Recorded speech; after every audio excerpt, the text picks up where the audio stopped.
Welcome to Class of Learners Part 2 of Food. Where does it come from? आज हम समझेंगे कि food variety क्या होता है। सपोज करो आपको एक आलू का पराठा दे दिया या फिर पनीर का पराठा दे दिया, है ना, और बोला यही ब्रेकफास्ट में खाओ, लंच में खाओ और डिनर में भी खाओ, यही मंडे को भी, Tuesday, Wednesday, Thursday, Friday, Saturday, Sunday खाओ। क्या हो जाओगे? बोर नहीं हो जाओगे सेम फूड खाते खाते एक दिन, हर दिन, है ना? अब अगर आप सिर्फ आलू का पराठा या पनीर का पराठा खा रहे हो, पहला तो बोर हो जाओगे। दूसरी चीज और क्या होगी, आपको सिर्फ क्या मिल रहा है उससे? आपको सिर्फ कार्बोहाइड्रेट्स मिल रहे हैं, है ना? व्हीट में तो कार्बोहाइड्रेट्स होते हैं सिर्फ आटे में। और क्या मिल रहा है? चलो आपने उस पर बटर भी लगा दिया तो फैट्स मिल गए। अब उसमें पनीर डाल दिया तो थोड़ा सा प्रोटीन भी मिल गया, चलो, बट फिर भी विटामिन एंड मिनरल्स तो नहीं मिले बिल्कुल भी, क्योंकि आप तो पूरे दिन आलू का पराठा खा रहे हो और सातों दिन भी आलू का पराठा खा रहे हो, तो ये सारी चीजें नहीं मिलेंगी और जो कार्बोहाइड्रेट्स, फैट्स और प्रोटीन्स हैं ये सारे मिल जाएंगे। तो क्या ये एक बैलेंस डाइट हुई? क्या आपको सारे न्यूट्रिएंट्स मिले? नहीं मिले, है ना? तो जब हम सेम फूड पूरे टाइम खाते रहेंगे तो हम बोर भी हो जाएंगे और हमारी बैलेंस डाइट भी इम्बैलेंस हो जाएगी। इसलिए हम क्या करते हैं, डिफरेंट काइंड ऑफ फूड खाते हैं डिफरेंट टाइम पर, जिससे हमारी क्या रहे, मेंटेन रहे, डाइट बैलेंस्ड रहे और हम बोर भी ना हो। So different kind of food are eaten up by living organisms at different time. आप क्या खाते हो? डिफरेंट फूड खाते हो डिफरेंट टाइम पर, जिससे क्या रहे, maintain, to maintain their balance diet and to not get bored by the same food. Suppose करो पिज्जा ही पिज्जा खा रहे हो, एक दिन तो बल्ले बल्ले हो जाएगी कि वाह वाह क्या बात है, बट हर दिन क्या ये पिज्जा खा सकते हो? कितने मोटे हो जाओगे एक दो हफ्तों के बाद की पहचान में नहीं आओगे, है ना? क्योंकि सिर्फ क्या खाया, सिर्फ फैट्स खाए गंदे गंदे, कार्बोहाइड्रेट्स खाया, तो चलो थोड़ा सा प्रोटीन मिल गया अगर पनीर डाल के खा लिया या फिर वेजिटेबल्स डाली हुई हैं, तो उसके अलावा तो कुछ नहीं मिलेगा, है ना? और जंक भी है ये, तो इसलिए हम डिफरेंट काइंड ऑफ फूड खाते हैं। अब यहाँ पर कितनी सारी डिफरेंट स्टेट की डिफरेंट थालियां दिख रही हैं और डिफरेंट फूड दिख रहे हैं। ऐसा क्यों होता है कि हर स्टेट में कुछ ना कुछ डिफरेंट फूड वैरायटी होती है? तो देखो, एक तो डिफरेंट स्टेट के डिफरेंट पीपल डिफरेंट तरीके से खाना बनाते हैं। ऐसा क्यों बनाते हैं, ऐसा क्यों करते हैं वो? सबसे पहले तो एरिया का डिफरेंस है। अब एरिया का डिफरेंस कैसे? एरिया जो डिफरेंट होता है तो उसकी वजह से क्या हो रहा है, देखो, अगर एरिया डिफरेंट है तो वहां का क्लाइमेट भी डिफरेंट होता है। मतलब अगर आप कोस्टल एरियाज में जाओगे तो वहां पे मोस्टली बारिश वाला क्लाइमेट रहता है, एकदम बारिश वाला वेदर रहता है ना? तो जब बारिश वाला वेदर रहता है तो पानी ज्यादा आ रहा है। अगर पानी ज्यादा आ रहा है तो वहां पर सबसे अच्छा जो क्रॉप ग्रो करता है वो होता है राइस। और अगर कोस्टल एरियाज है तो वहां क्या होगा, किस चीज की अवेलेबिलिटी बहुत ज्यादा होगी? फिश की अवेलेबिलिटी ज्यादा होगी, तो वहां पे अवेलेबिलिटी ऑफ फूड भी होना चाहिए। प्लस एक और चीज बहुत मैटर करती है, that is type of soil. मतलब कोई क्रॉप तभी ग्रो करेगा जब उसमें पर्टिकुलर टाइप की सॉइल होगी। जैसे व्हीट है, व्हीट अब लूमी और क्लेई सॉइल पर ही ग्रो करता है। अगर एलुवियल सॉइल होगी, ब्लैक सॉइल होगी, तो वो ग्रो नहीं करेगा, उसको लूमी और क्लेई सॉइल ही चाहिए ग्रो करने के लिए। तो जहां पर भी जिस एरिया में भी लूमी और क्लेई सॉइल होगी वहां पे व्हीट ग्रो करेगा। वहां पे अगर व्हीट ग्रो करेगा तो हमें चपाती बहुत भरपूर मात्रा में मिलेगी और वो हमारा स्टेपल डाइट होगी। जैसे मणिपुर अगर हम देखें, मणिपुर थोड़ा पानी के पास है, या फिर मणिपुर पानी के पास नहीं है, मणिपुर में बारिश बहुत ज्यादा होती है ना?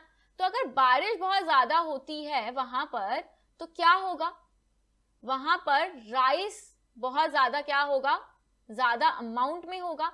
अगर राइस बहुत ज्यादा अमाउंट में होगा तो वो क्या होगा, वहां के लिए स्टेपल फूड होगा, है ना। अब हम बात करते हैं नेक्स्ट,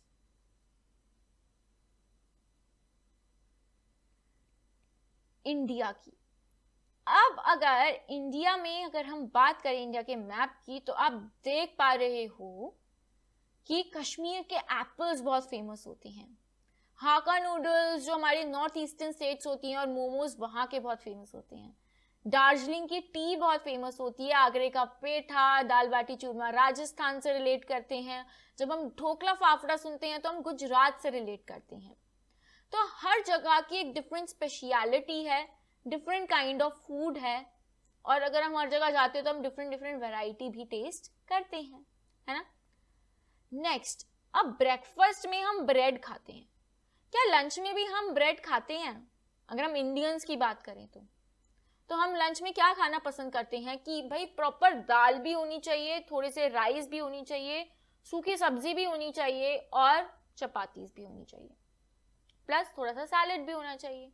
तो हम क्या कर रहे हैं, सुबह हमने ब्रेड ली, लंच में हम चपाती राइस वगैरह ले रहे हैं, स्नैक्स में हम फिर कोई चपाती नहीं लेते हैं, है ना, हम कोई सैंडविच बना लेते हैं, हम टी ले लेते हैं, उसके बाद डिनर में हम दोबारा चपाती और ये सब खाते हैं। तो हम डिफरेंट काइंड ऑफ फूड खा रहे हैं पूरे दिन में भी, तो इसी को बोलते हैं फूड वैरायटी। अब हम समझते हैं कि फूड जो होता है, जिसकी हमने इतनी बात करी कि क्या होता है, क्यों जरूरी होता है, फूड वैरायटी क्या होती है और हम क्यों डिफरेंट फूड खाते हैं, बट ये फूड आता कहाँ से है, सबसे मेन चीज। तो दो सोर्सेज ऑफ फूड होते हैं। पहला सोर्स होता है प्लांट्स, दूसरा सोर्स होता है हमें जो फूड है एनिमल्स से मिल रहा है। प्लांट से कहां से मिलता है, फ्रूट से, vegetables, oil, seed, pulses, spices, gram, ये सारा कहां से मिल रहा है हमें, ये हमें सारा मिल रहा है प्लांट से। एनिमल से क्या मिलता है, जैसे मिल्क काव से मिल गया, एग्स चिकन से मिलते हैं, है ना, जो हैन होती है। मीट, हम डिफरेंट डिफरेंट एनिमल्स के डिफरेंट डिफरेंट मीट खाते हैं। हनी कहाँ से मिलता है, हनी बी से। सी फूड, जितने भी फिशेस, ऑयस्टर्स, क्रैब्स वगैरह होते हैं जो सी में रहते हैं, हमें सी फूड वहां से मिलता है। तो जो एनिमल है वो भी as a source of food हुआ, जो प्लांट है वो भी as a source of food हुआ। इन दोनों को हम बहुत ज्यादा डिटेल में पढ़ेंगे अभी कि कौन से टाइप का फूड हमें कौन से एनिमल से मिलता है और कौन सा फ्रूट, कौन सा वेजिटेबल हमें कौन से पार्ट ऑफ द प्लांट से मिलता है। तो चलो देखते हैं आपको इस पार्ट में कितना समझ में आया। पहला, does everyone eat same food all the time, justify your answer. So no, right, हर कोई सेम फूड हर टाइम पे नहीं खाता। So no, not everyone eat the same food all the time. But why? You have to justify this answer also. So I want you to answer this in the comment section below, and then I will let you know whether you are right or wrong. Next, what are the sources of food? क्या sources होते हैं food के? तो अभी हमने पढ़ा there are two sources of food. पहला था प्लांट्स और दूसरा था animals, right. Plants and animals are the two sources of food. Next, which among them is the plant based food, इनमें से कौन सा हमें प्लांट से मिलता है? क्या हमें नेक्टर प्लांट से मिलता है? जी नहीं, नेक्टर तो हमें कहां से मिलता है, हनी बीज से मिलता है। ऑयल हमें प्लांट से मिलता है, तो हाँ हम बोल सकते हैं कि ऑयल हमें प्लांट से मिलता है, क्योंकि जब हम सीड्स को क्या करते हैं, प्रेस करते हैं, तो उसमें से क्या निकलता है, ऑयल निकलता है। मिल्क, ये हमें प्लांट से नहीं मिलता, ये तो हमें काओ, बफेलो, कैमल, गोट, इन सब का ऑयल, इन सब का मिल्क हम यूज करते हैं, स्पेशली हम काऊ का मिल्क पीते हैं। एग्स भी हमें प्लांट से नहीं मिलते, एग्स हमें कहाँ से मिलते हैं? हैन से मिलते हैं। तो इसमें से सिर्फ कौन सा प्लांट बेस्ड फूड हुआ? Oil is the plant based food. I hope आपको ये पार्ट पसंद आया होगा, तो प्लीज लाइक शेयर सब्सक्राइब कीजिए and hit the bell icon to get the updated notification. आप सोशल मीडिया हैंडल पे भी फॉलो कर सकते हैं, जैसे इंस्टाग्राम, फेसबुक, और हमारे साथ टेलीग्राम पर भी जुड़ सकते हैं, और कोई भी डाउट के लिए आप मेल भी कर सकते हैं। Thanks for watching, have a great day and meet you in the next part of food, where does it come from. Bye bye for now.